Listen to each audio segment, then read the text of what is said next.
Watch this.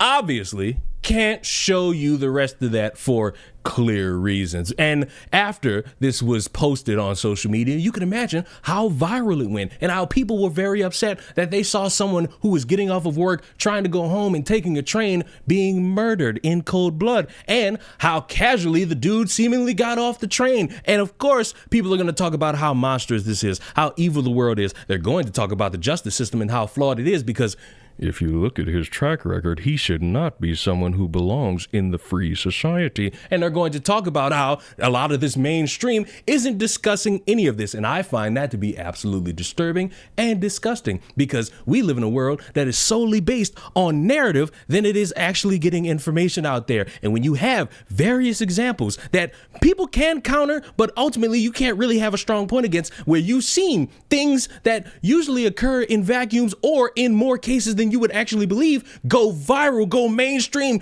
be linchpin talking points for an entire year, but seemingly this is not getting that same level of attention. And I would make the argument that it's just as disgusting. And if you one of these motherfuckers that's gonna say, excuse me, you have it wrong, this was actually more important than this because this holds more weight to what it means to live. Getting murdered in cold blood and it being on video and it going viral deserves to be talked about by everybody. I do not care about your milquetoast, lazy as fuck panels where you're debating the legality of what it means to be black, white, Cherokee, or Indian. I do not care about the think piece with your I do not care about the think piece with your discolored nails and how vibrant you choose to be. It deserves to be talked about.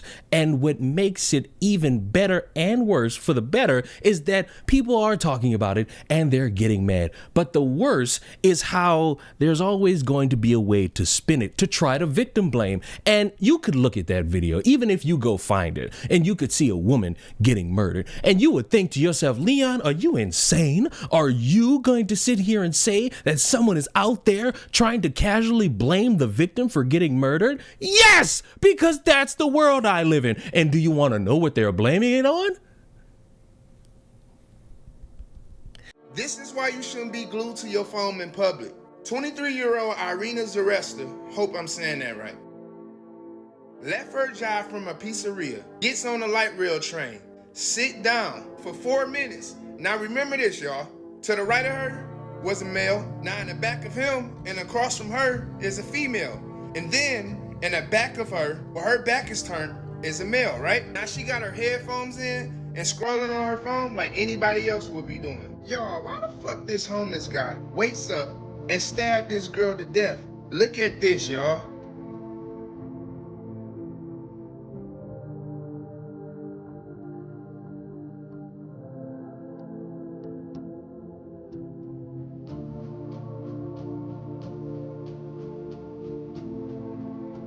Now that's some just straight evil shit. His name DeCarlos Brown. Now remember when I told y'all it was people next to her, right?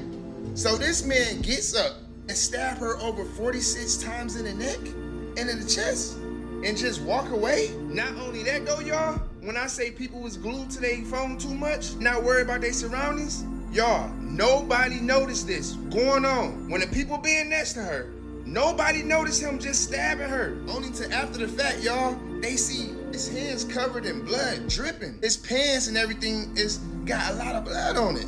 Then that's when somebody seen her back there fighting for her life and ran to her and tried to save her. She was gone, y'all, on scene. And what made this so crazier, y'all? Like, this was like some movie shit. It was 6 minutes left after the stabbing. He only walked up to the front, but when the train stopped, he gets off and walk off, y'all. Like nothing happened. And before y'all say, where's the situational awareness?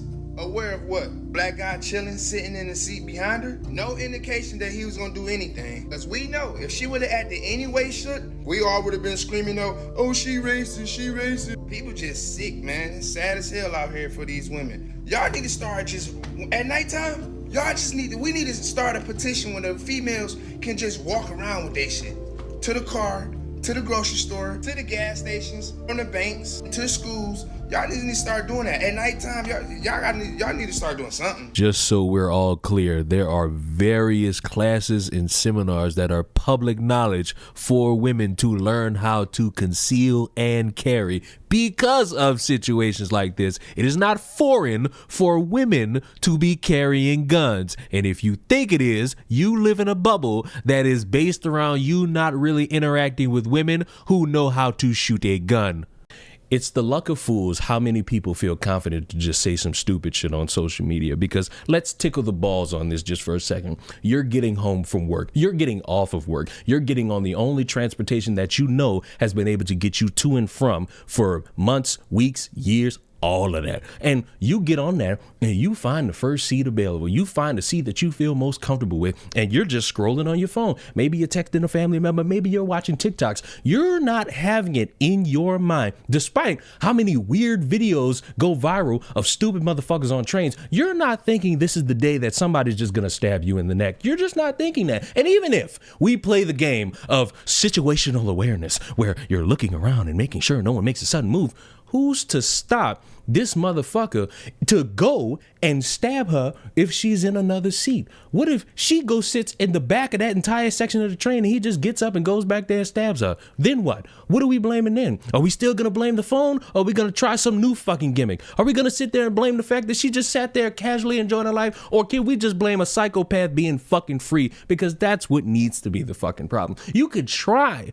to victim blame all you want, but you sound very fucking stupid, good sir, and I wish you change course on how you want to operate in this conversation, because here's the cut to print point blank period. A murderer killed somebody, stabbed them to death, and with blood dripping off of his fingers, walked off of a train and deserves to be where? In jail with Big Tyrone. The fact that it was even in somebody's thought to try to victim blame, it's not really surprising to me. It's just disappointing, because everybody should be in agreement that it's just evil and somebody deserves to burn in hell. And you know what makes it even worse? At time of recording, guess what I found out? Somebody, for some reason, made a GoFundMe for the murderer. Now, that's at time of recording me finding it out, and because it's Monday, the GoFundMe has been taken off. It's not even a thing anymore, and it never should have been a thing in the first place. And I don't even want to waste my time trying to figure out why somebody would want to, because it's either one of two options. They want to try to scapegoat a motherfucker from talking about mental health and how disastrous it is and how we need to have more care towards people with mental issues,